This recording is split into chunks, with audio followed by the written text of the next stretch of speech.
Hey guys, tonight we're feeding a Templar knight.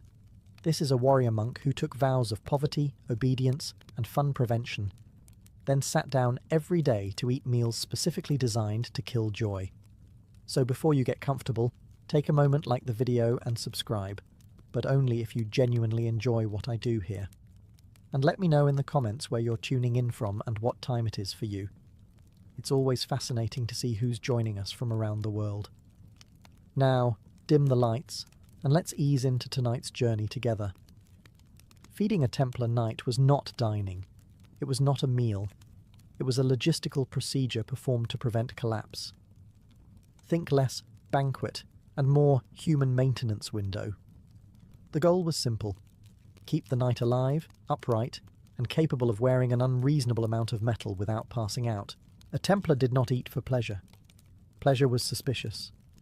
Pleasure led to smiling, and smiling often led to questions.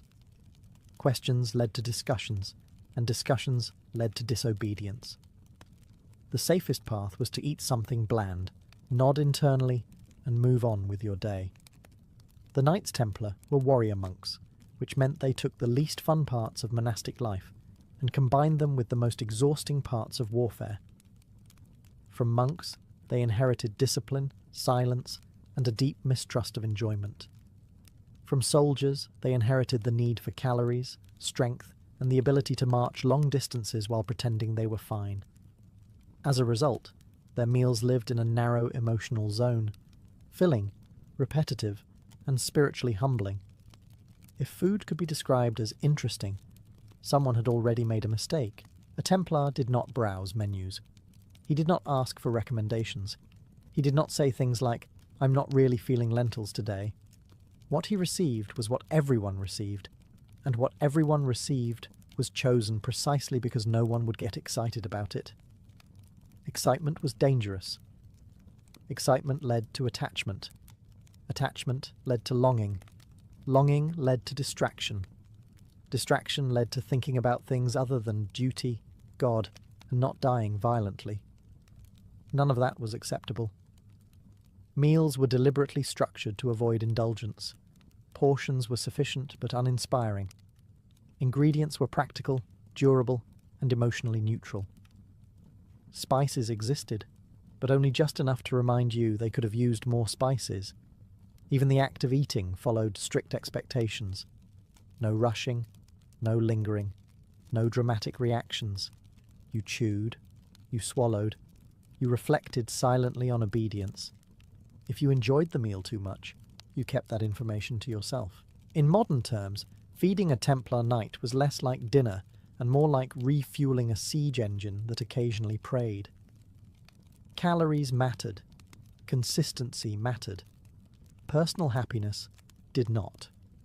The result was a diet that kept bodies strong, minds focused, and morale safely low enough to prevent dangerous thoughts like, what if life could be nicer? Comfort was not the goal. Survival was. And survival, according to the Templars, tasted exactly like this. If you imagined a group of armoured knights sitting around a table laughing, talking, and bonding over dinner, let's correct that immediately. A Templar dining hall was not lively. It was not social. It was not warm in the emotional sense. It was quiet enough that you could hear bread being broken and souls being reshaped. Templars ate their meals in near total silence. Not because they were antisocial, but because silence was part of the discipline. Talking encouraged personality. Personality encouraged individuality.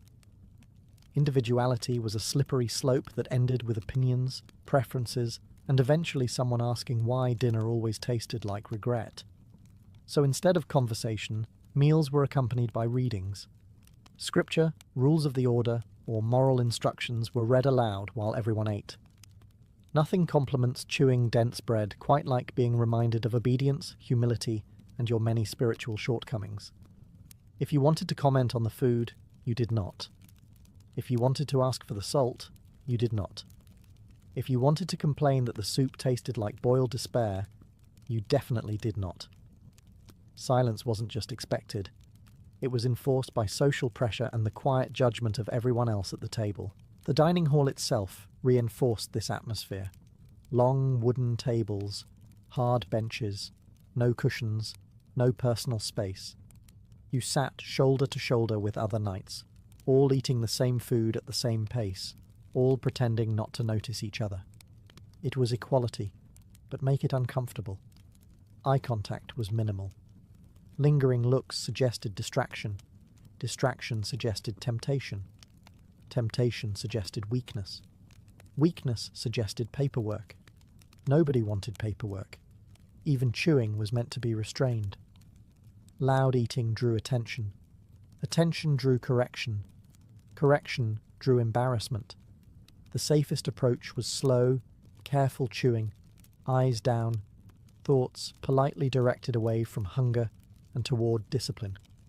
And yet, within this silence, the Templars found order. The lack of conversation stripped meals of distraction. Eating became mechanical, predictable, efficient. Exactly how the order liked it. In modern terms, this was less family dinner and more spiritual assembly line. Food went in. Energy came out. Character was moulded somewhere in between. Silence ensured that no one lingered at the table for pleasure. You ate, you listened, you finished. Then you stood up and returned to duty, slightly less hungry and slightly more obedient than before. Because in the Templar world, even meals were training. Training in restraint, training in focus, training in the noble art of not speaking when you absolutely wanted to. If the Templar diet had a hero, it was not meat, wine, or anything remotely exciting. It was bread. Relentless, dependable, joyless bread. Bread wasn't a side dish. It was the foundation upon which every meal, every day, and arguably every Templar jaw was built. This was not soft bread. This was not bakery bread. This was not tear it apart with your hands and smile bread. This was dense, dark, coarse bread made from barley or mixed grains. Bread with ambition. Bread that resisted being eaten. Bread that required commitment. A Templar did not casually snack on bread. He engaged with it. Chewing was an activity. Over time, a knight's jaw became stronger, not from battle, but from repeatedly negotiating with bread that refused to cooperate. Fresh bread was appreciated, quietly and internally. Stale bread was normal, rock-hard bread was expected. When bread reached the stage where it could reasonably be used to repair a wall, it was not discarded. It was soaked in broth and eaten anyway. Waste was sinful. Hunger was instructional. Bread was present at every meal because it solved several problems at once. It filled the stomach. It stored well. It travelled well. It asked nothing of you emotionally. You could march for hours on bread alone, provided you accepted that joy was no longer part of the arrangement. It also reinforced discipline. Bread was the same every day. Predictable. Reliable. If you started longing for variety, that was your problem, not the bread's. The bread was doing its job. Even the act of breaking bread was controlled. No tearing off giant chunks. No hoarding.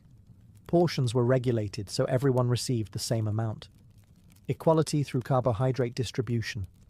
And bread did more than feed. It absorbed soups, stews, and sauces, transforming thin liquids into something approaching a meal. In this way, bread was not just food. It was a tool, a sponge, a coping mechanism. There was no ceremony around it, no praise, no reflection on flavour. Bread existed, and therefore you ate it. In modern terms, bread was the Templar's protein bar.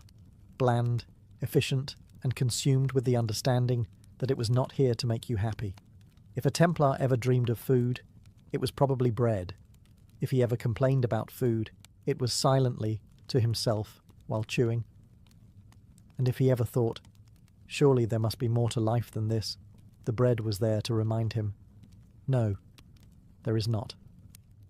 At this point, you might be wondering when the Templars finally got to the good part. The roasted meats, the dripping fat, the heroic chewing. This is where expectations quietly sit down and rethink their life choices. Yes, Templar knights ate meat. No, it was not a daily celebration. Meat was regulated, scheduled, and stripped of all drama. It appeared on specific days, approved by the rules, and prepared in ways that removed any trace of excitement. If you were hoping for a medieval barbecue, you joined the wrong order. When meat arrived, it usually came boiled or stewed, not roasted, not seasoned aggressively, not displayed proudly, boiled. This method had many advantages. It softened tough cuts, stretched portions, and eliminated anything resembling indulgence. It also ensured that meat tasted exactly like what the Templars wanted it to taste like, nourishment with no emotional attachment. The most common meats were beef and mutton. Pork existed, but it was not a favourite, partly because it was fatty, partly because it made people too happy, and partly because someone, somewhere, always suspected pork of encouraging moral weakness. Poultry showed up occasionally, but never with ceremony. Chickens were eaten with the same enthusiasm one might show toward filing paperwork. Portions were controlled. You were not eating until you were full. You were eating until you were no longer hungry enough to complain internally. Overeating was discouraged. Gluttony was a sin. Enjoyment beyond a certain threshold was suspicious. And no, rank did not earn you more meat. A knight did not receive a larger portion than a sergeant. Equality at the table reinforced obedience elsewhere. If you thought your battlefield bravery earned you an extra piece, the answer was no, and the silence around that no was very firm. Meat was seen as strengthening, but also dangerous. Too much meat led to excess energy. Excess energy led to restlessness. Restlessness led to thoughts. Thoughts led to questioning why life involved so much boiled food. The safest amount of meat was just enough to function. In modern terms, meat in a Templar diet was treated like a controlled substance. Approved. Limited. Carefully monitored. You got it because your body needed it, not because you wanted it. So yes, Templars ate meat. But they ate it the way they did everything else. Without flair, without joy, and without letting it get any ideas. Just when a Templar knight might start thinking, "Ah yes, meat again, life is improving," the calendar quietly intervened. Enter the fasting days, and there were many. On those days, meat vanished completely, replaced by fish, because nothing says spiritual discipline like eating something that smells faintly offended by existence. Fish days were not rare exceptions. They were a regular feature of Templar life, showing up weekly and during long stretches of the religious year. The purpose was simple: restraint. Meat was considered rich. Fish was considered humble. And humility, like bread and silence, was something the Order felt you could never have too much of. This was not fresh, glistening ocean-to-table fish. This was medieval fish, salted fish, dried fish, smoked fish, fish that had travelled long distances and had plenty of time to reflect on its fate. By the time it reached the table, it was less a meal and more a lesson. Salted fish was especially common. It preserved well, travelled easily, and lasted forever, possibly longer than the night eating it. The downside was that it tasted exactly like what it was: fish that had been aggressively introduced to salt and then left alone with its thoughts. Cooking methods did not improve matters. Fish was usually boiled or stewed, sometimes mixed with vegetables, sometimes served plainly, always served without apology. Spices were used sparingly, as too much flavour might accidentally make the meal enjoyable, and that was not the objective. Fish meals reinforced obedience. You ate fish not because you liked it, but because the rules said so. Complaining would have achieved nothing except internal disappointment. The proper response was quiet acceptance and slow chewing. Interestingly, fish days also served a practical purpose. They gave the body a break from heavy meats and stretched resources in regions where meat was expensive or scarce. Spiritually humbling and economically efficient, a combination the Templars deeply appreciated. In modern terms, fish days were like mandatory wellness meals imposed by someone who did not care whether you enjoyed them. Nutritious, sensible, deeply unexciting. And yet, fish kept Templars alive, functional and obedient, which, from the Order's perspective, meant it was doing an excellent job. So when fish appeared on the table, no one celebrated. No one complained. They simply ate, knowing that tomorrow might bring meat again. Or more fish. If bread was the foundation of a Templar's diet and fish was the test of obedience, then vegetables were the unsung labourers quietly holding the entire system together. They were not glamorous. They were not celebrated. They were simply there. Always. Waiting patiently in bowls, stews and pots, doing the nutritional work no one else wanted credit for. Templar vegetables were not chosen for flavour. They were chosen because they grew easily, stored well, and did not encourage emotional attachment. Onions, leeks, cabbage, beans, lentils, peas, vegetables that understood their role in life and did not aspire to greatness. Onions appeared constantly. They were cheap, durable, and capable of making otherwise bland food feel like it had briefly considered personality. Leeks were popular too, especially in stews, where they dissolved into the background like obedient monks of the vegetable world. Cabbage showed up whenever someone remembered to grow it, and when it did, it stayed for a long time, both in storage and in memory. Legumes did most of the real work. Lentils and beans were filling, protein-rich, and deeply committed to being boiled until all individuality was removed. A pot of lentils could feed many nights, last several meals, and ask nothing in return except patience and low expectations. Vegetables also served an important moral purpose. They were humble, plain, earthbound. Eating them reinforced the idea that pleasure was optional and restraint was virtuous. No one ever looked at a bowl of boiled cabbage and felt tempted toward excess. Mission accomplished. Preparation was simple. Vegetables were chopped, tossed into a pot, boiled, and occasionally seasoned with salt. Herbs existed, but they were used cautiously, as if flavour itself might lead to sin. The result was food that filled the stomach without exciting the mind. And yet, these vegetables kept Templars functioning. They provided energy for training, digestion that did not rebel, and meals that could be eaten day after day without logistical complications. In a life built on routine, vegetables fit perfectly. In modern terms, vegetables were the Templar equivalent of meal prep. Reliable, predictable, nutritionally responsible, emotionally absent. No one praised them. No one missed them when they were gone. But without vegetables, the entire system would have quietly collapsed, which honestly is exactly how the Templars like things to work. If there was one culinary achievement the Templars truly mastered, it was soup. Not because they loved it, but because soup was the logical endpoint of their entire worldview. Soup was efficient. Soup was obedient. Soup asked no questions and required no enthusiasm. When in doubt, everything went into a pot. Bread too hard to chew, soup. Vegetables looking tired, soup. Meat too tough to pretend you enjoyed, soup. Fish that had travelled across 3 regions and lost all hope, definitely soup. Soup solved problems quietly, which made it the perfect food for an order that preferred quiet solutions. Most Templar soups were thick stews rather than light broths. Thin soup suggested scarcity. Thick soup suggested control. A proper stew could be ladled, stretched, reheated, and served again tomorrow with minimal effort and zero emotional investment. If a pot lasted several days, that was not laziness. That was efficiency. Soup also served a structural purpose. Remember the bread? The jaw-breaking, enthusiasm-crushing bread? Soup softened it. Knights dunked their bread into the pot, letting it absorb liquid until it became chewable again. In this way, soup functioned less like a dish and more like a repair tool. The contents of a Templar stew depended on the day.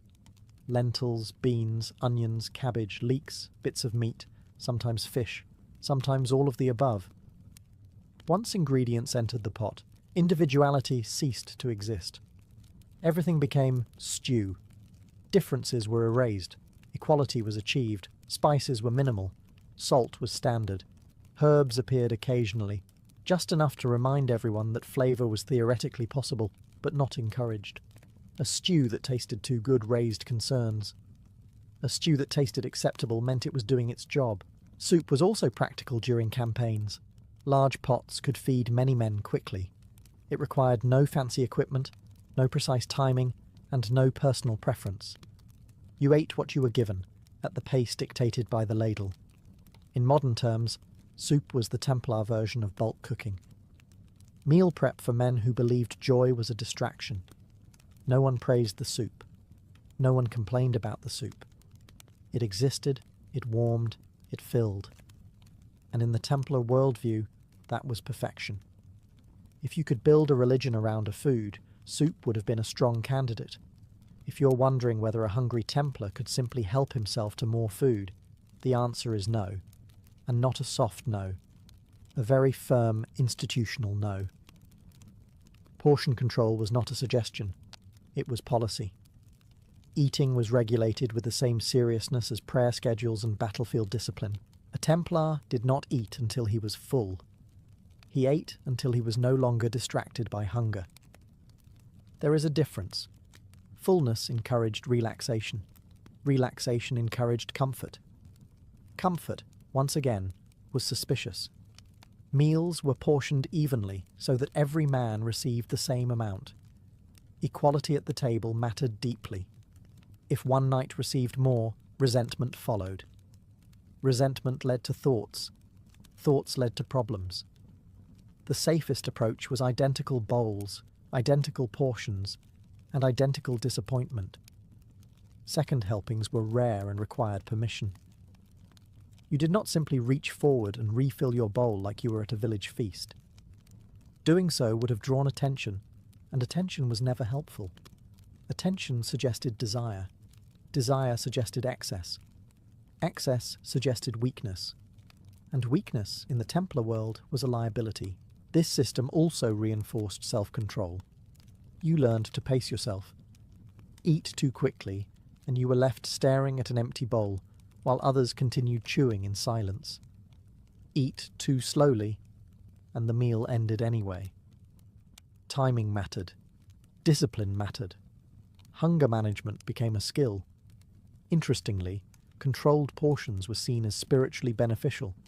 Mild hunger kept the mind sharp and the soul humble. A Templar who felt slightly hungry after a meal was considered properly fed. A Templar who felt satisfied might need reflection. This approach also had practical benefits. Supplies lasted longer. Waste was minimized. No one grew dependent on abundance. The order could sustain itself across long campaigns and harsh environments because no one expected indulgence.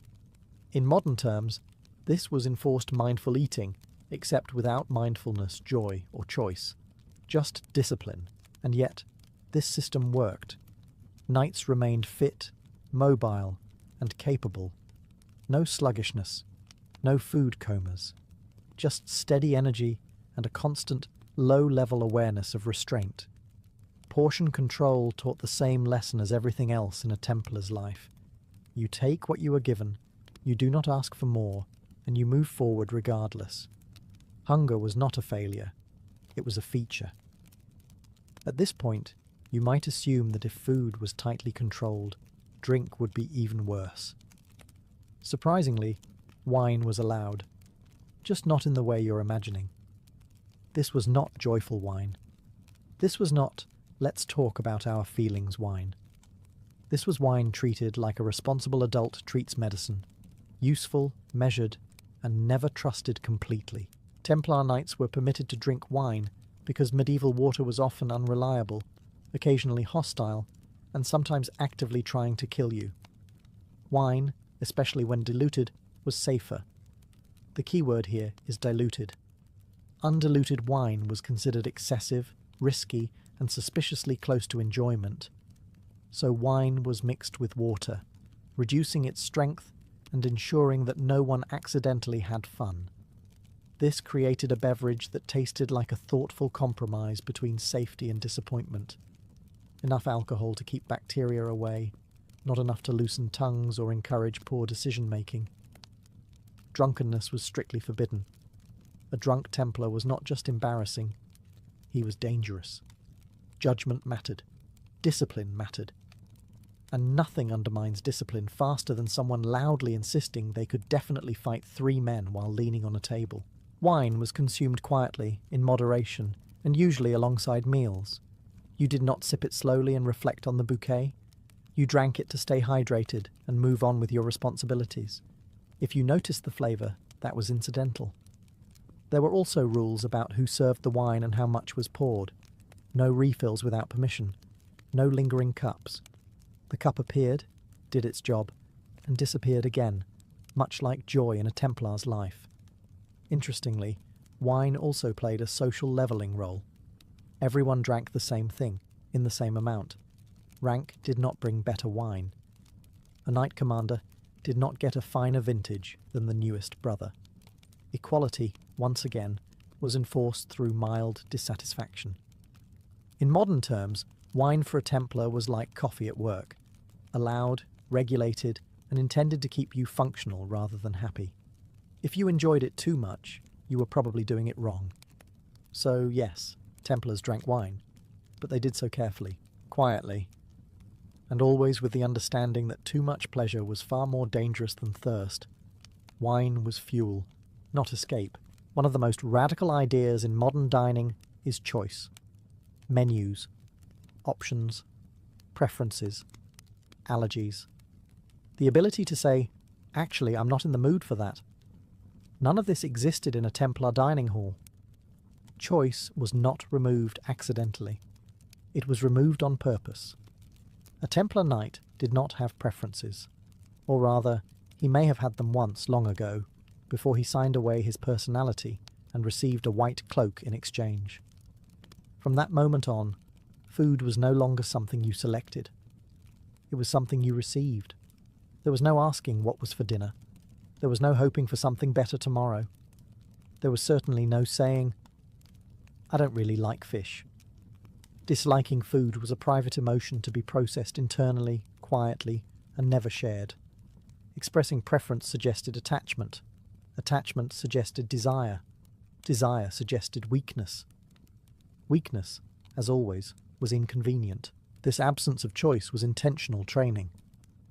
When you eat what is placed in front of you day after day without comment, you learn a very specific lesson. Your comfort is not the priority. Obedience is. And if you can master that lesson at the table, you are far more likely to master it on the battlefield.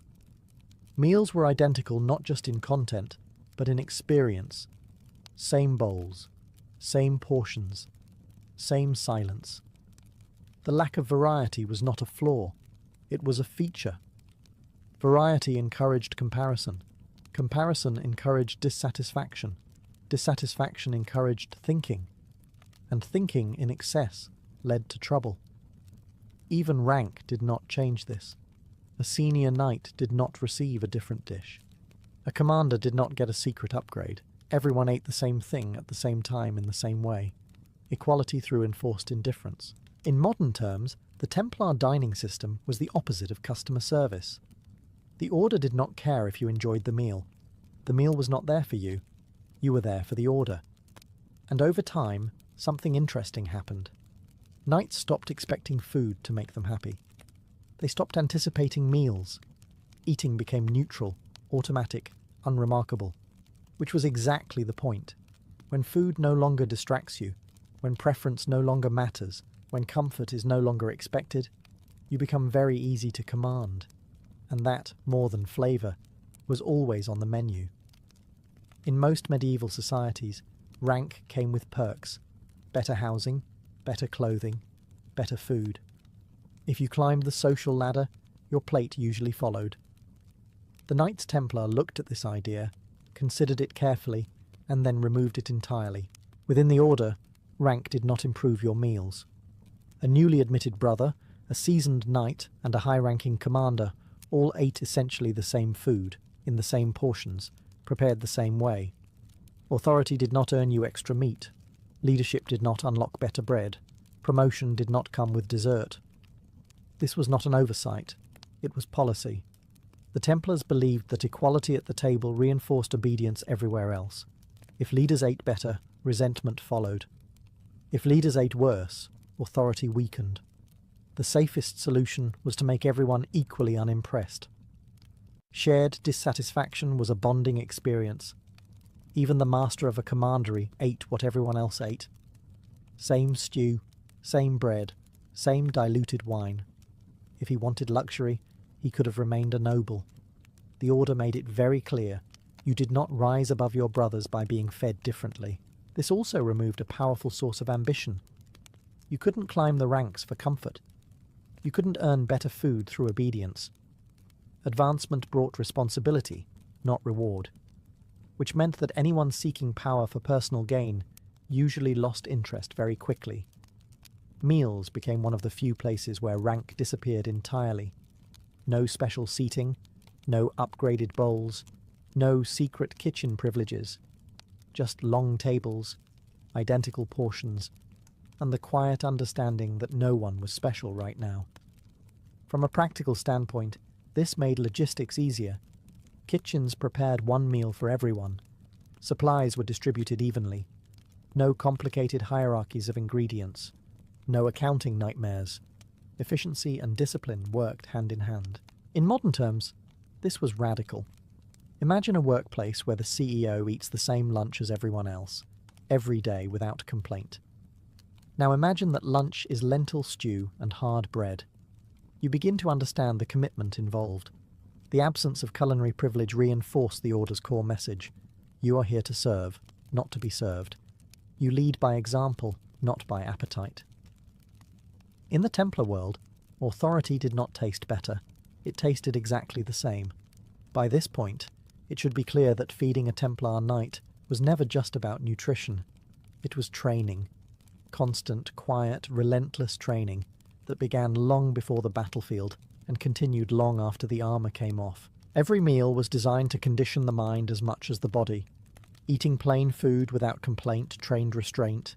Eating the same food every day trained endurance. Eating in silence trained focus. Even mild hunger trained acceptance. The table was simply another drill ground, except with fewer swords and more lentils. The Templars understood something modern people often forget. Discipline is easiest to practice in small, boring moments. Anyone can be disciplined during a dramatic charge into battle. That's adrenaline. Real discipline shows up when you are tired, hungry, and staring at another bowl of identical stew. Meals reinforced routine. Same time, same place, same rules. The predictability removed decision-making entirely. You didn't think about food. You didn't anticipate it. You didn't look forward to it. You simply responded to the schedule. This freed the mind for prayer, duty, and not dying violently later. The diet itself supported endurance rather than explosive strength. These were men expected to march long distances, stand guard for hours, and fight while exhausted. Heavy, indulgent meals would have slowed them down. Simple food kept energy steady and digestion cooperative. Nothing dramatic, nothing risky. Even the act of stopping when your bowl was empty was training. You learned to recognize limits and accept them without argument. You learned that wanting more did not mean you would receive more. This lesson carried over into every other aspect of Templar life. In modern terms, this was behavioral conditioning disguised as dinner. No motivational speeches required, no shouting, just repetition until obedience became instinct. And over time, it worked. Knights became comfortable with discomfort. They learned to function without pleasure as a reward. Hunger, boredom, and repetition stopped being problems and became background noise. That made them remarkably resilient. When orders came, they obeyed. When conditions were harsh, they endured. When food was scarce, they adapted. Because they had been practicing all along. Eating, for a Templar, was not a break from training. It was part of it. At some point, every Templar knight had to make peace with hunger. Not dramatic, painful starvation, just a quiet, persistent sense that another bowl would have been nice. This was not considered a problem. In fact, it was considered a feature. The Templars believed that mild hunger was good for the soul. A knight who left the table slightly unsatisfied was not underfed. He was properly disciplined. Hunger sharpened awareness, encouraged humility, and prevented the dangerous illusion that life was meant to be comfortable. Comfort once again was suspicious. A full stomach led to drowsiness. Drowsiness led to wandering thoughts. Wandering thoughts led to reflection. Reflection in excess led to questions. And questions were rarely helpful to an organization built on obedience and clarity. A slightly hungry knight, on the other hand, stayed alert, focused, and much less interested in philosophical debates. Hunger also reinforced equality. Everyone felt it. No one escaped it. If the entire table stood up from a meal with the same faint dissatisfaction, harmony was preserved. Shared discomfort was a powerful unifying force. It reminded each man that he was part of something larger than his own appetite. There was also a spiritual dimension. Medieval Christianity viewed hunger as a form of discipline and purification. Fasting had long been used to train the will and quiet the body's demands. The Templars didn't fast constantly, but they lived close enough to hunger that fasting never felt shocking. It was familiar, almost comforting, in a strange way. From a practical perspective, accepting hunger made logistics easier. Supplies lasted longer. Rations stretched further. Campaigns could continue without panic when food ran low. A knight accustomed to abundance breaks quickly when it disappears. A knight accustomed to restraint barely notices the difference. In modern terms, this was deliberate discomfort training, not extreme, not cruel, just consistent enough to reshape expectations. The goal was not to punish the body, but to remove its authority. Over time, hunger lost its power. It stopped demanding attention. It became background noise, like the weight of armor or the sound of marching boots. Something you noticed, acknowledged, and moved past. A Templar did not fear hunger. He did not chase fullness. He accepted the space between, and in that space the Order believed discipline lived. Hunger was not a failure. It was a lesson. By now it should be clear that food in a Templar's life was doing far more than keeping him alive. It was teaching him something. Constantly, quietly, relentlessly. Every meal was a lesson, and the curriculum was simple: obedience, restraint, and the understanding that life was not designed around your comfort. The Templars believed that the body was not an enemy, but it was definitely not in charge. Food was one of the easiest ways to remind it of that fact. Plain meals taught humility. Repetition taught patience. Controlled portions taught self-command. And the absence of indulgence taught something even more important. You could survive without getting what you wanted. This wasn't accidental. The Order understood human psychology better than it let on. If you train a man to obey rules when he is tired and hungry, he will obey them when he is rested and afraid. If you teach him to accept disappointment at the table, he will accept hardship on the march. Even flavor played a role. Food that was too enjoyable invited lingering. Lingering invited attachment. Attachment invited longing for comfort beyond the table. So meals were kept deliberately neutral. Not bad enough to cause rebellion. Not good enough to cause desire. A perfect balance of fine and that will do. Meals also reinforced identity. You were not an individual expressing taste. You were a brother participating in a shared rule. Eating the same food at the same time in the same way dissolved individuality and replaced it with belonging. The message was clear. You are part of something larger, and that something eats lentils. There was also a moral warning built into every bite. Excess was dangerous. Desire was distracting. Pleasure was not evil, but it was unnecessary. The Templars were not trying to punish the body. They were trying to prevent it from negotiating. In modern terms, this was behavioral conditioning disguised as nutrition. No speeches required, no dramatic rituals, just daily repetition until the lesson sank in. Food taught the knight to accept limits, to resist impulse, to value purpose over pleasure. And when you live that lesson every day, it stops feeling restrictive. It starts feeling normal. That was the real achievement of the Templar diet. Not strength, not endurance, but the quiet reshaping of expectation. By the time a knight rose from the table, he had not just eaten. He had been reminded, once again, of who he was meant to be.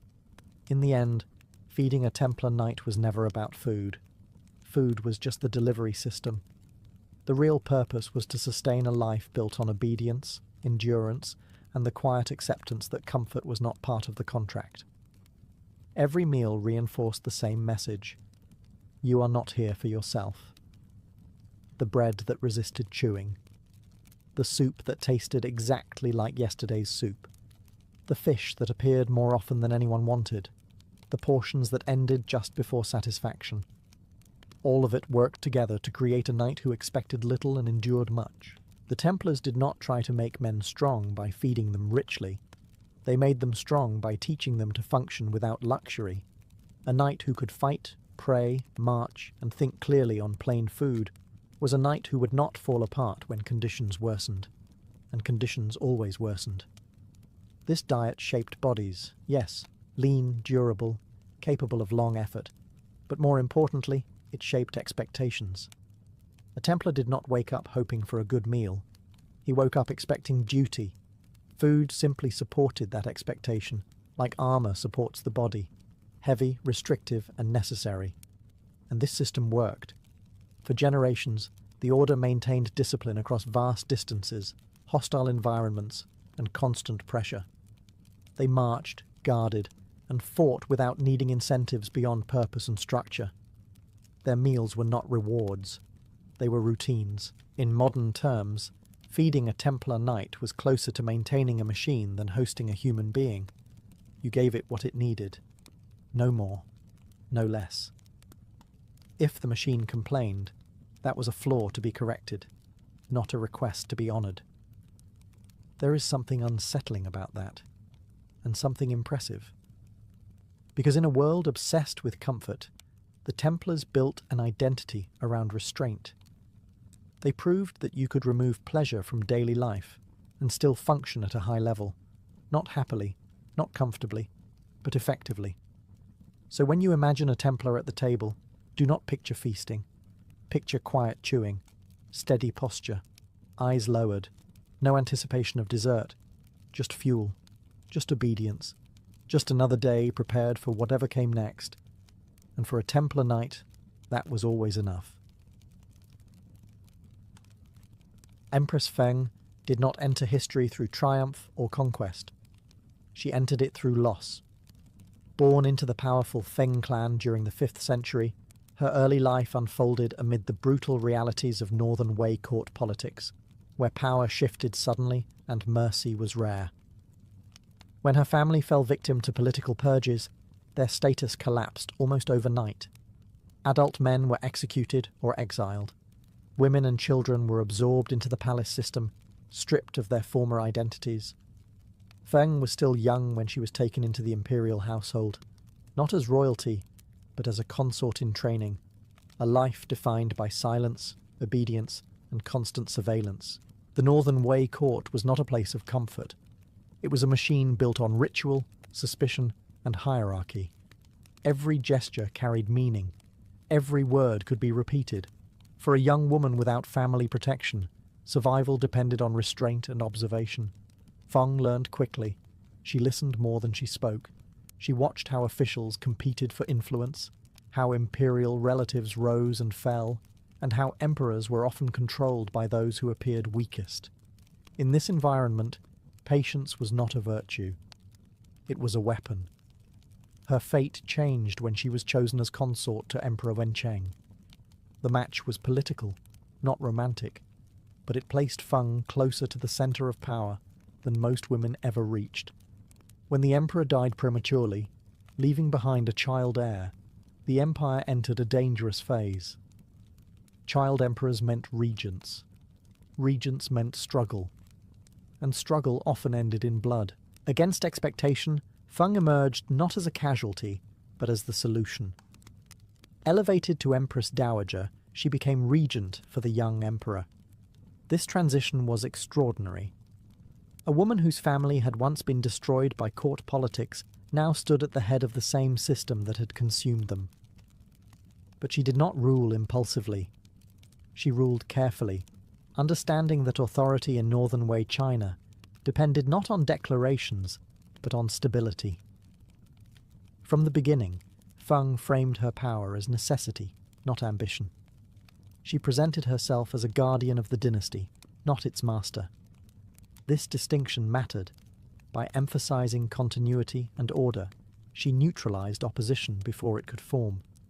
What began as a regency born of crisis would become one of the most consequential periods in Northern Wei history, and it all started with a girl who learned, very early, that survival was the first step toward rule. Empress Feng understood something that many rulers never grasped. Power was not held by issuing commands, but by mastering systems.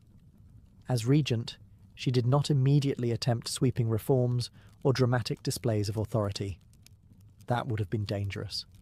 The Northern Wei court was dominated by entrenched aristocratic clans, military elites, and senior officials who viewed a female regent as temporary at best, illegitimate at worst. Feng's first task was not to rule. It was to endure.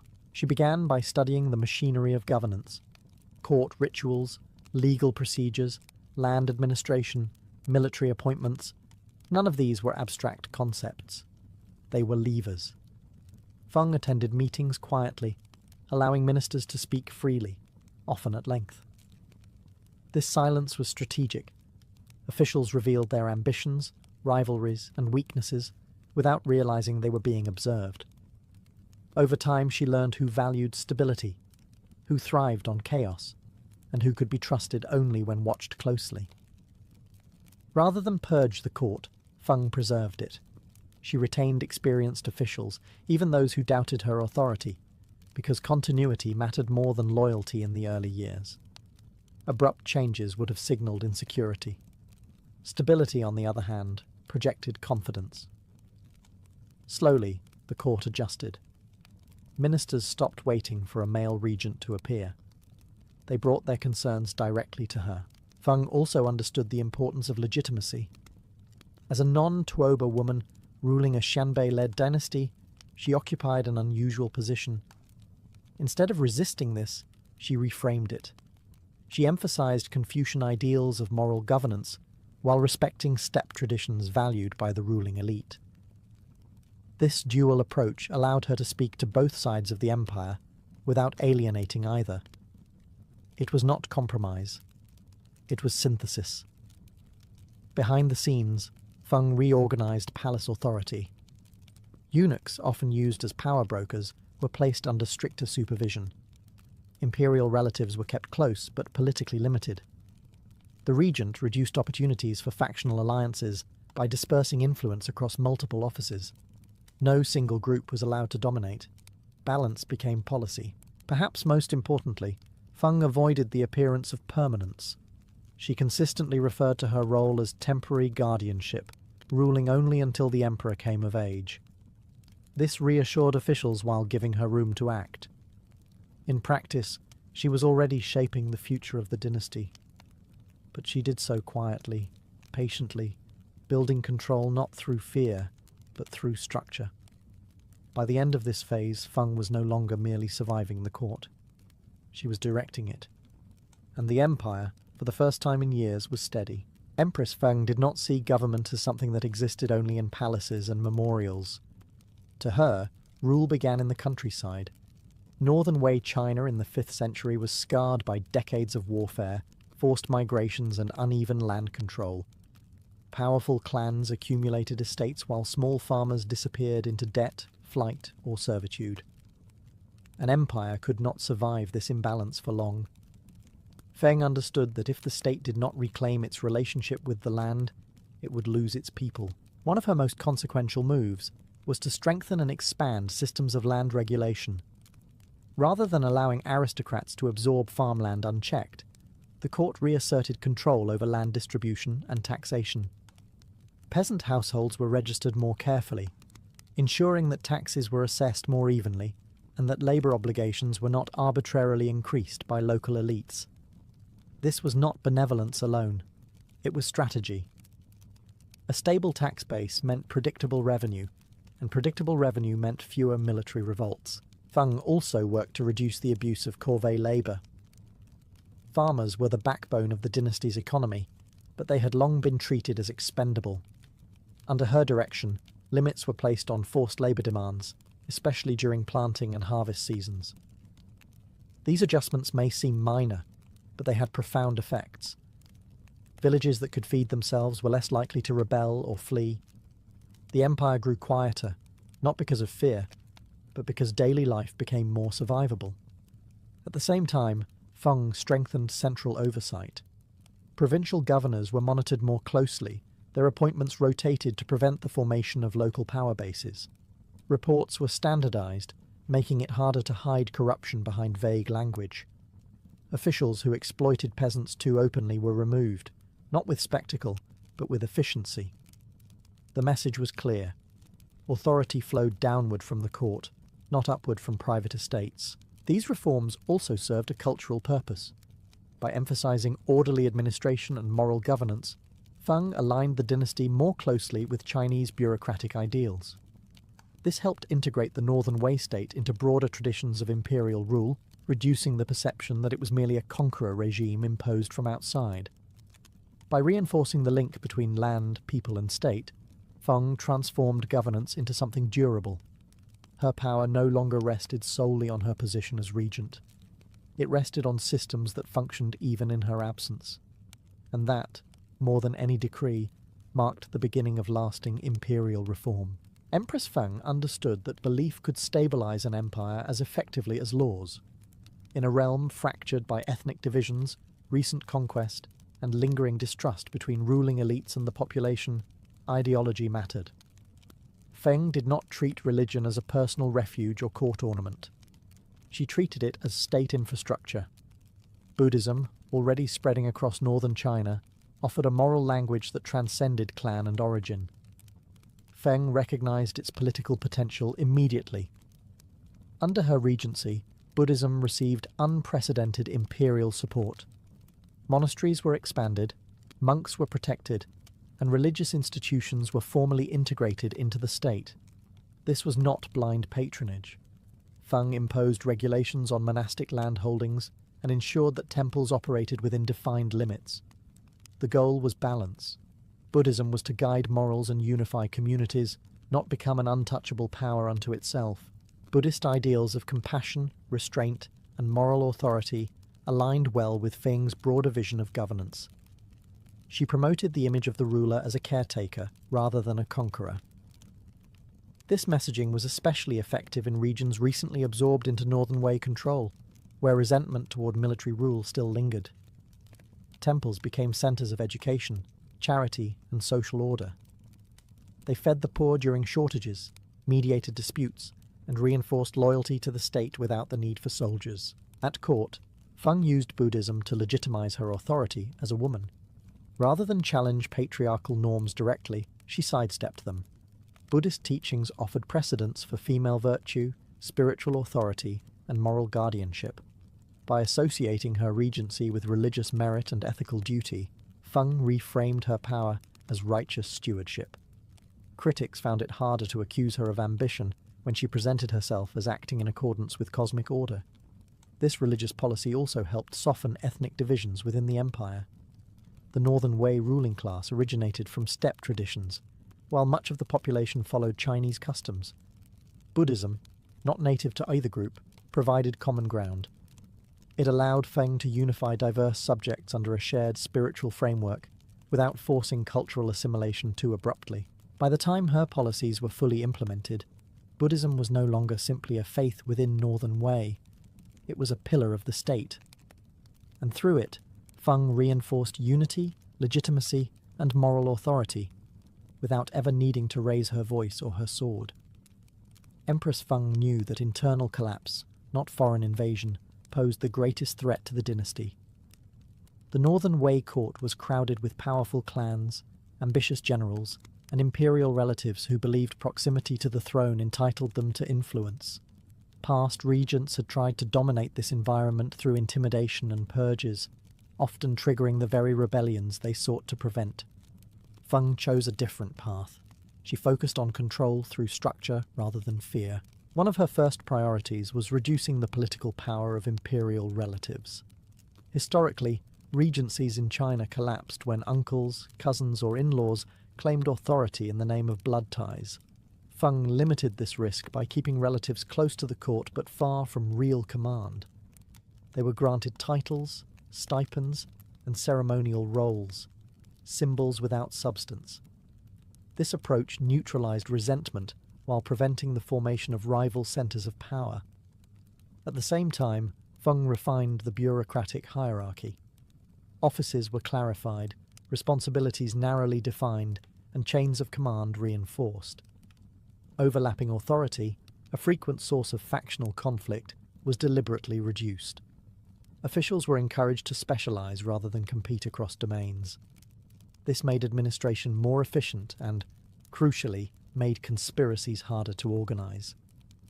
When everyone knew their role, deviation stood out. Feng also transformed how decisions were made.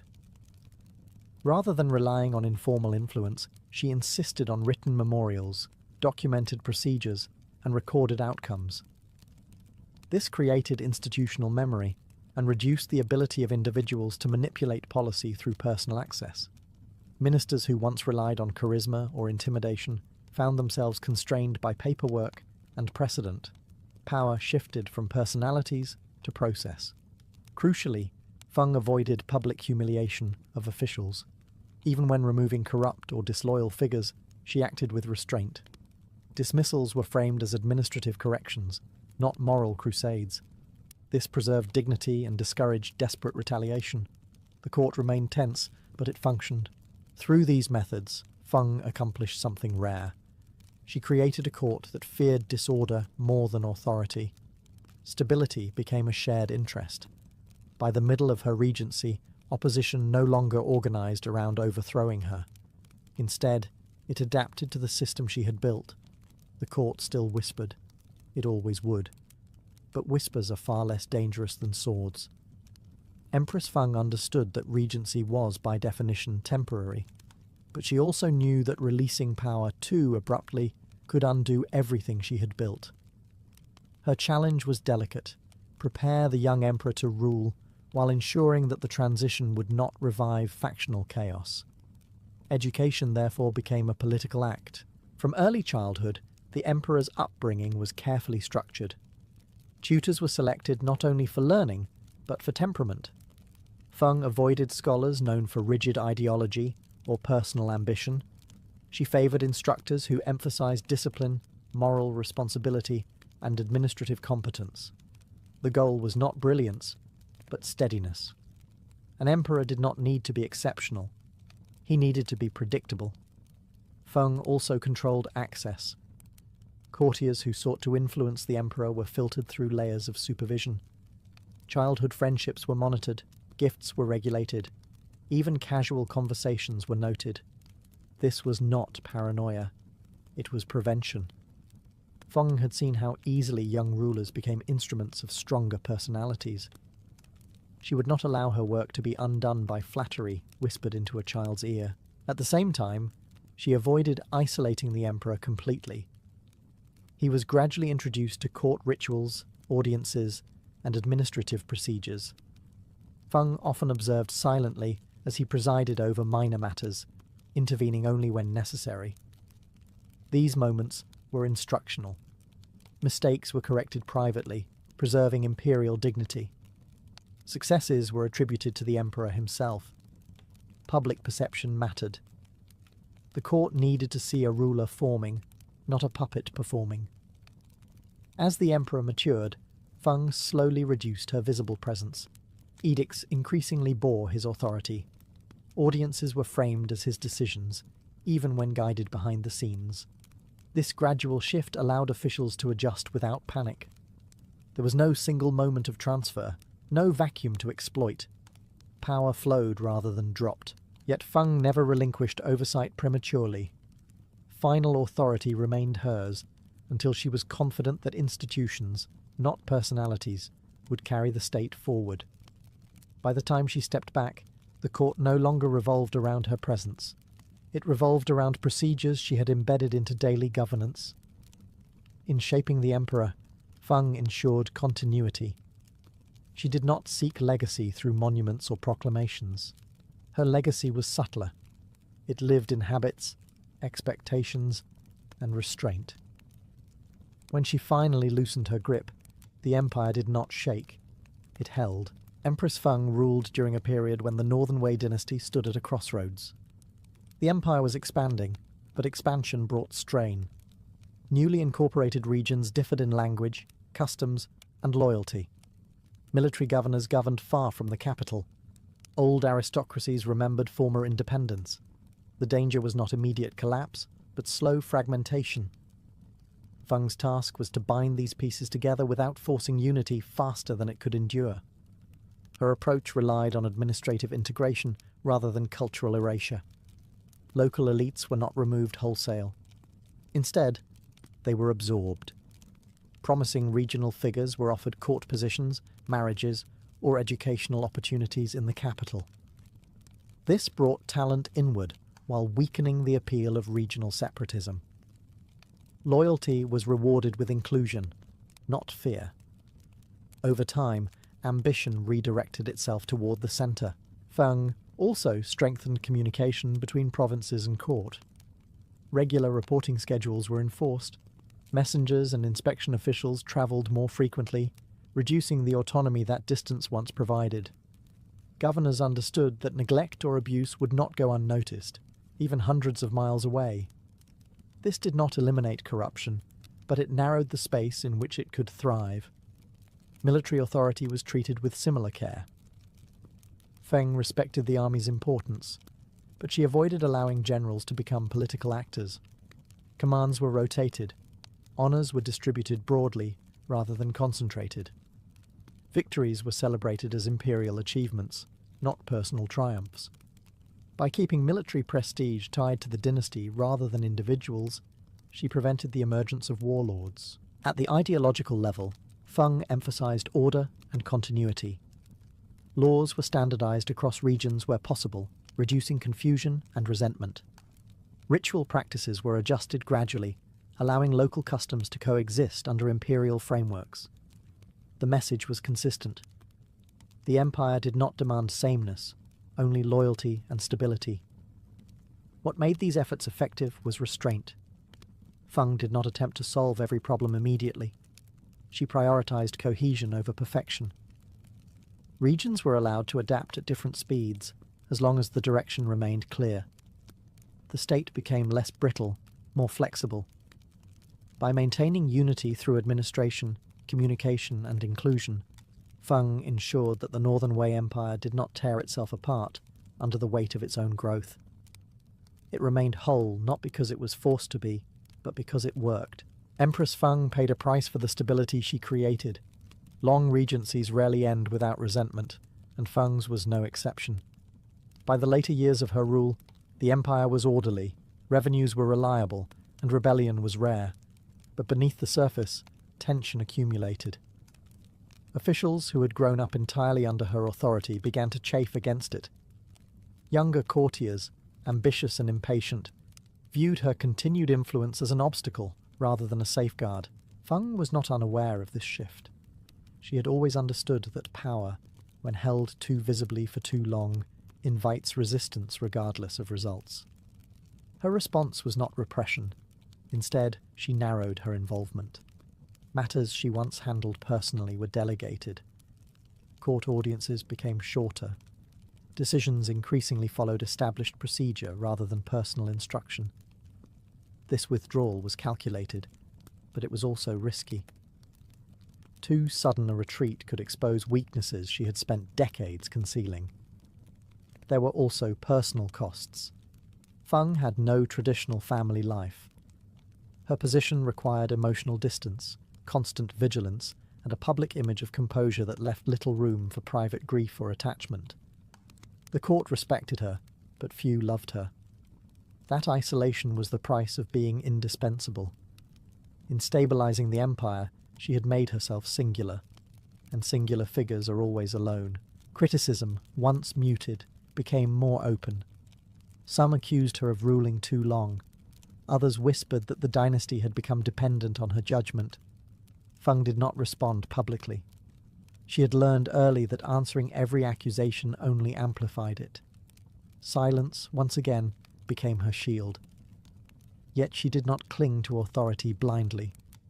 Feng prepared for the end of her regency as carefully as she had prepared for its beginning. She ensured that succession protocols were clear, that officials understood their roles, and that no single faction stood ready to seize control. Her final years were devoted less to innovation than to preservation. When Feng's direct influence finally faded, the empire did not celebrate, nor did it collapse. That quiet outcome was her final success. The cost of her authority had been personal, prolonged, and heavy, but it had spared the dynasty a far greater price. Empress Feng did not leave behind a dramatic final act. There was no coup, no violent reckoning, no sudden unravelling of power. Instead, her departure from the centre of authority was almost anticlimactic. And that was precisely the point. Empires usually reveal the quality of their rulers not during moments of strength, but at the moment they step away. In this test, Feng succeeded. By the time her influence fully receded, the Northern Wei state no longer depended on her presence to function. Officials knew their responsibilities. Provincial governors understood the limits of their authority. The emperor ruled within a framework shaped by discipline rather than impulse. Laws were enforced through procedure, not favoritism. The court no longer waited for a single voice to decide its direction. It moved according to patterns Feng had spent decades embedding. Her greatest achievement was not any single reform, but coherence. She transformed a conquest dynasty into a working imperial system capable of governing a diverse population. Agriculture was protected, revenue stabilized, religion integrated, and administration standardized. None of these changes were revolutionary on their own. Together, they created endurance. Feng's promotion of Buddhism left a visible cultural imprint that extended far beyond her lifetime. Temples, art, and religious scholarship flourished under the conditions she created, shaping northern China's spiritual landscape for generations. Equally important, her synthesis of steppe leadership traditions with Chinese bureaucratic governance helped redefine what the Northern Wei dynasty was and what it could become. History did not always treat her generously. Later chroniclers, writing in male-dominated traditions, often minimized her role or framed her authority as anomalous. Yet the stability of the mid-Northern Wei period speaks for itself. Empires do not remain intact through coincidence. They endure through careful design. Feng ruled without a crown in her own name, without founding a new dynasty, and without rewriting history to glorify herself. Her power was exercised in restraint, not spectacle. When she stepped aside, the state remained calm. That calm was her monument. In a world where rulers are often remembered for conquest or collapse, Empress Feng stands apart. She ruled so that she would not need to be remembered to be successful. The empire she shaped carried on, not because of who she was, but because of what she built. Crowns were never created for beauty alone. In the ancient world, they existed to solve a political problem that every early society faced: how to make authority instantly recognizable. Power needed to be visible, unquestioned, and unmistakable, especially in cultures where most people would never read laws or hear formal proclamations.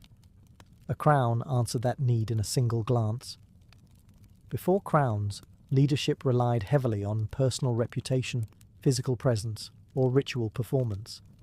But as societies grew larger and more complex, this was no longer enough. Rulers had to project legitimacy beyond their immediate circle. They needed a symbol that could speak for them when they were silent, distant, or unseen. The crown became that symbol. It announced hierarchy before words were spoken, and reminded observers that power was not evenly distributed. What made crowns effective was their separation from ordinary human appearance. They sat above the head, the highest point of the body, visually lifting the ruler closer to the heavens. This was not accidental. In many ancient belief systems, the head was associated with the soul, reason, or divine connection. Placing an object there transformed the ruler into something more than human, part political figure, part sacred vessel. Crowns also turned abstract ideas into physical objects. Concepts like divine favour, ancestral right, cosmic balance, or imperial unity are invisible on their own. A crown made them visible. Gold suggested permanence. Gems implied celestial power. Height conveyed dominance. Even simplicity could signal restraint and moral authority. Every design choice communicated something about why a ruler deserved obedience. Importantly, crowns were not interchangeable ornaments. They were tightly controlled symbols, often restricted by law or custom. To wear a crown without authorization was not fashion, it was rebellion. This exclusivity reinforced their power. When only one person in a society could wear a specific crown, that object became synonymous with rule itself. Crowns also worked psychologically. They trained subjects to associate authority with appearance. Over time, people learned to obey the symbol as much as the person wearing it. This made rule more stable. Even a weak or distant ruler could command respect as long as the crown remained intact and visible. In this way, crowns were tools. Not tools of vanity, but tools of governance. They condensed power, belief, and hierarchy into a single object, one that could be seen, remembered, and feared. Long before written constitutions or standing armies, the crown made rule possible by making power visible. In ancient Egypt, a crown was never just a marker of rank. It was a statement about how the universe itself was ordered. Egyptian kingship rested on the idea that the ruler did not merely govern people, but maintained Ma'at, the fragile balance between chaos and order. The crown was the most visible proof that this balance was being upheld. The most powerful of these symbols was the double crown, formed by the union of two older crowns, the white crown of Upper Egypt and the red crown of Lower Egypt. When fused together, they created a single headdress that proclaimed unity. To wear it was to declare mastery over the entire land, from the southern Nile to the Mediterranean delta. Political geography became wearable theology. This mattered because ancient Egypt was not naturally unified. The Nile Valley encouraged regional identities, and fragmentation was a constant threat. The double crown turned unity into a sacred condition, rather than a temporary political arrangement. As long as the king wore it, Egypt was whole. Not because borders were defended, but because the cosmos demanded it. The crown also reinforced the pharaoh's semi-divine status. Egyptian rulers were not gods in the abstract. They were living conduits between the human and divine worlds. The crown visually elevated the pharaoh, linking his body to the gods above and the land below. This was why crowns appeared constantly in temple reliefs and statuary. The ruler was rarely shown bareheaded. To depict a pharaoh without a crown was to depict him incomplete. Different crowns were used in different ritual contexts. Some emphasized fertility and rebirth. Others highlighted military authority or judgment. Switching crowns was not costume change, it was role change. The king adapted his symbolic identity depending on what aspect of cosmic order he was enacting. A coronation, therefore, was not a single moment, but a sequence of transformations, each marked by a crown. What made Egyptian crowns especially powerful was continuity. Their forms remained recognizable for millennia. Dynasties rose and fell, but the visual language of kingship endured. This stability reinforced the idea that Egypt itself was eternal, even when individual rulers were not. In Egypt, the crown did not say, "I rule." It said, "The world is still in balance." And as long as that crown remained on the pharaoh's head, chaos, at least symbolically, was held at bay. In the Persian world, crowns carried a different message than in Egypt. Where Egyptian crowns emphasized cosmic balance, Persian royal headgear emphasized scale. The kings of the Achaemenid Empire did not present themselves as guardians of a single sacred land, but as rulers of many peoples, languages, and traditions at once. Their crowns were designed to express universal authority rather than local divinity. Persian kings did not favour tall, exaggerated crowns. Instead, they wore structured headgear often described as tiaras or diadems, soft caps or circlets, sometimes tied with ribbons, sometimes reinforced with gold. This restraint was deliberate. Persian kingship was built on the idea that the ruler stood above nations, not gods above humans.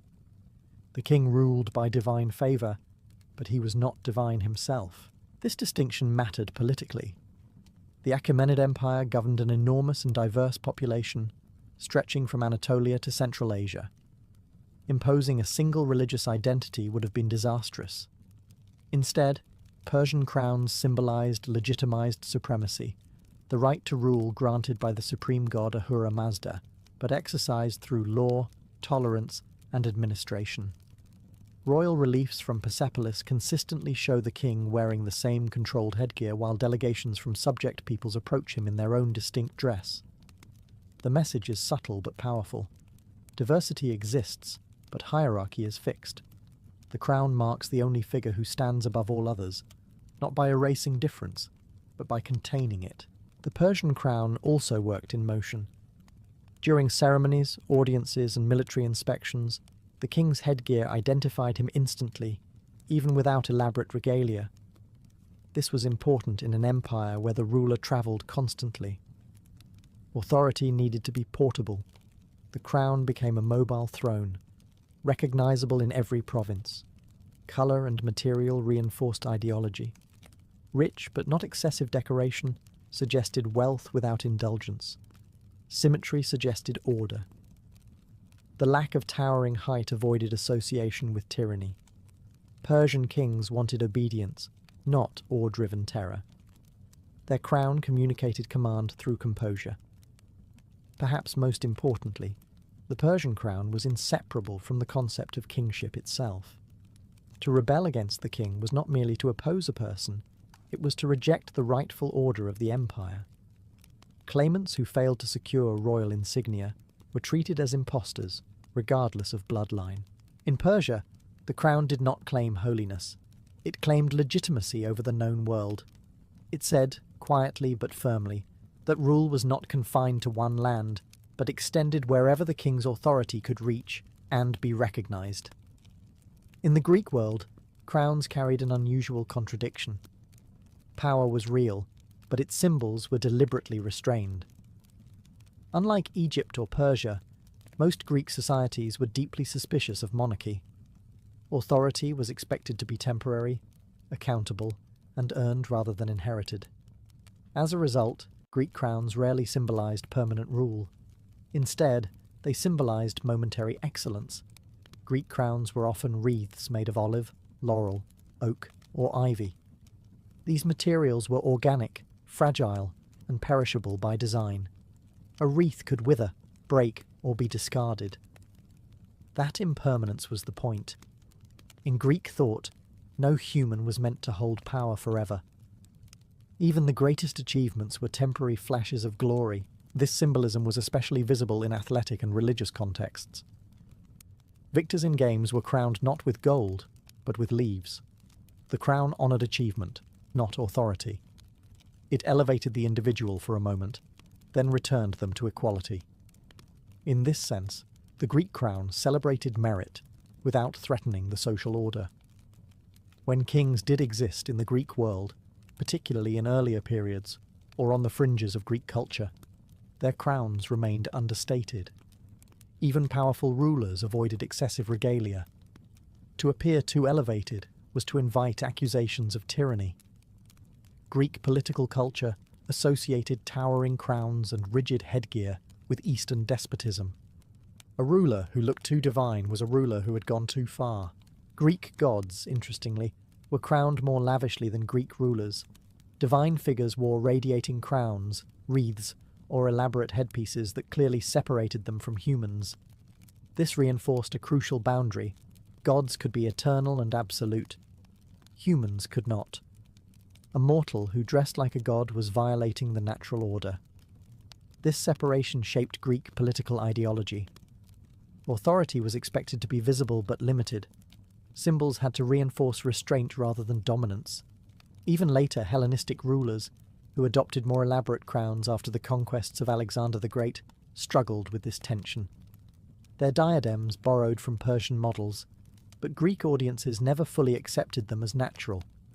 In Greece, the absence of a permanent crown was itself a statement. It said that power belonged to the community, not the individual. Leadership was a role, not an identity. The crown, when it appeared at all, was light enough to remove.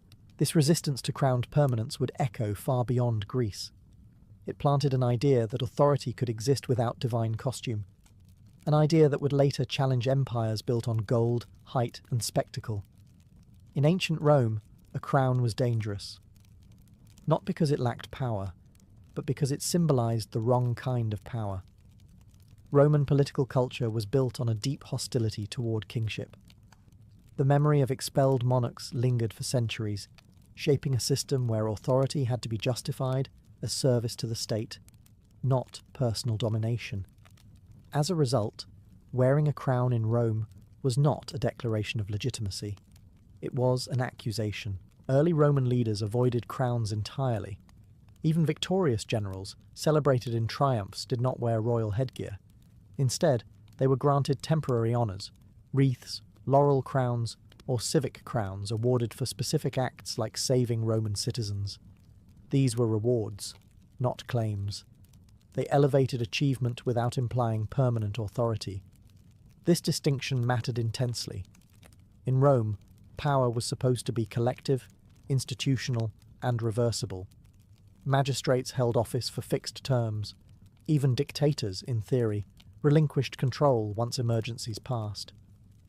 A crown suggested something else entirely: permanence, personal sovereignty, and rule above the law. That was unacceptable. The tension reached its peak during the late Republic. As individuals accumulated unprecedented power, the symbolism of crowns became explosive. When Julius Caesar was offered a diadem, the crowd reacted with shock. His refusal was staged, but the message was clear. Accepting a crown would have confirmed fears that Rome was sliding back into monarchy.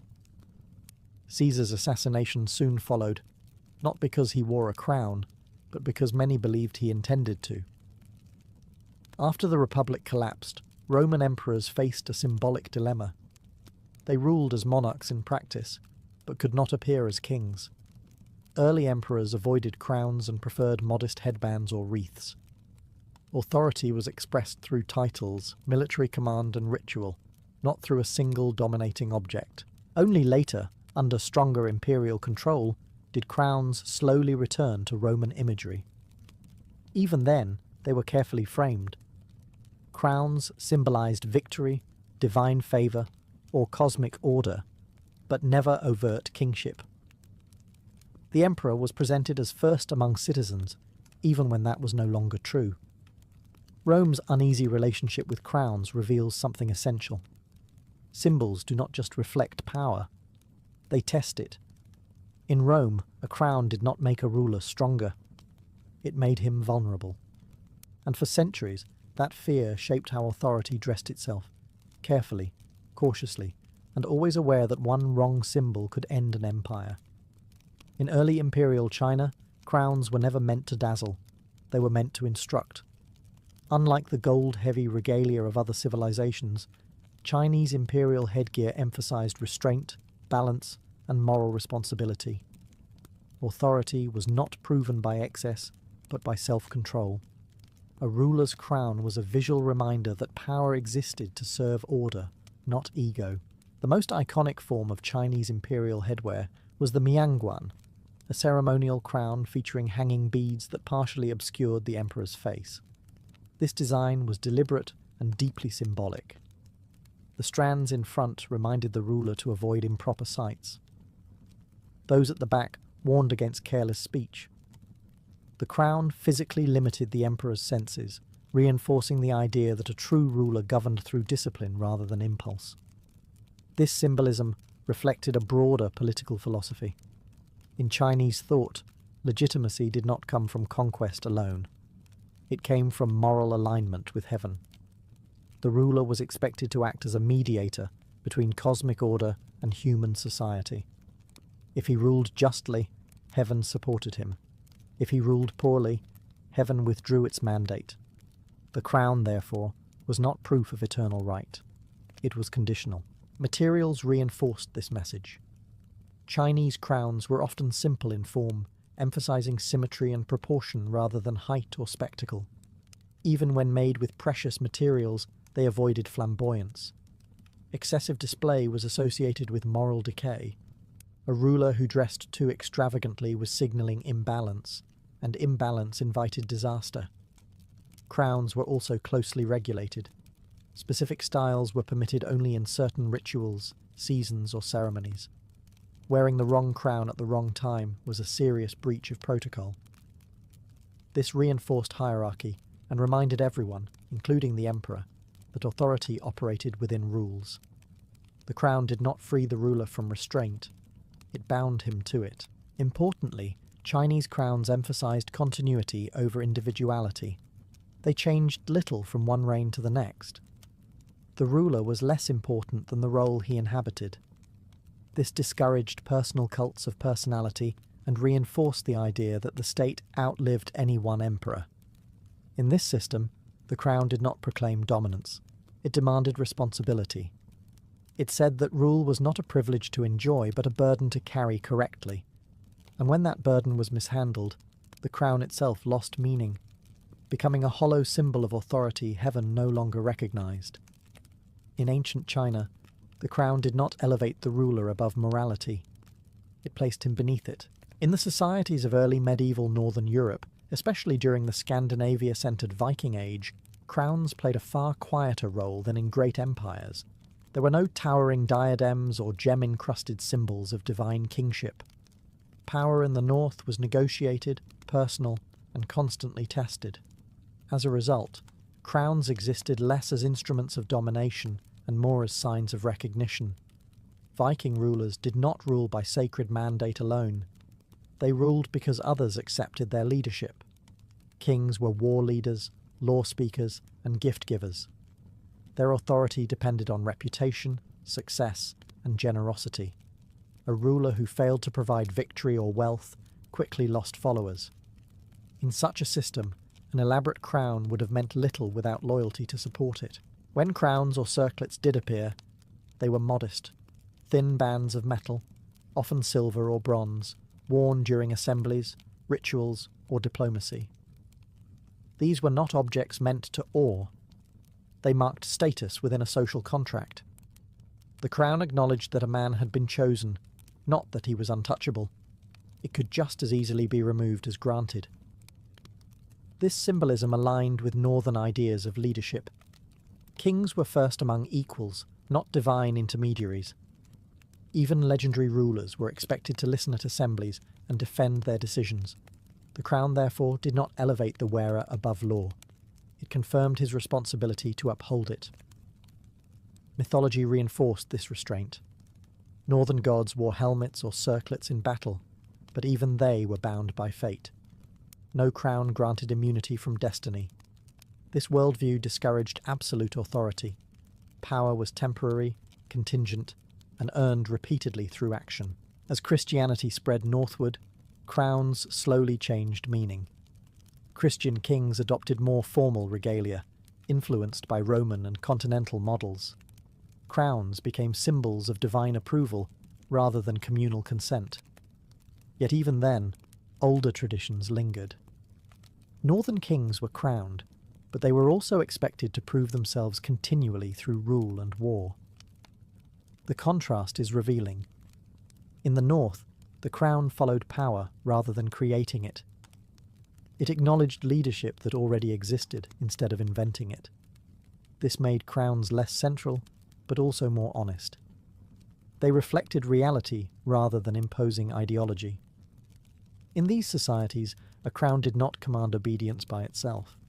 It confirmed that obedience had already been given and could be withdrawn if the ruler failed to deserve it. Not all ancient crowns were forged from gold or shaped from metal.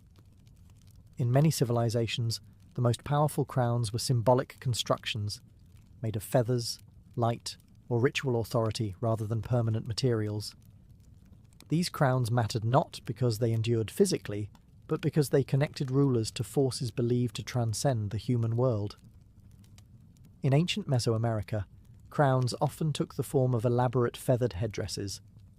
Feathers from rare birds were valued more highly than precious metals because they symbolized the sky, the sun, and divine breath. To wear such a crown was to embody cosmic energy. The ruler was not merely appointed by gods, he visually merged with them. These headdresses were fragile and temporary, reinforcing the idea that power itself was fleeting and had to be constantly renewed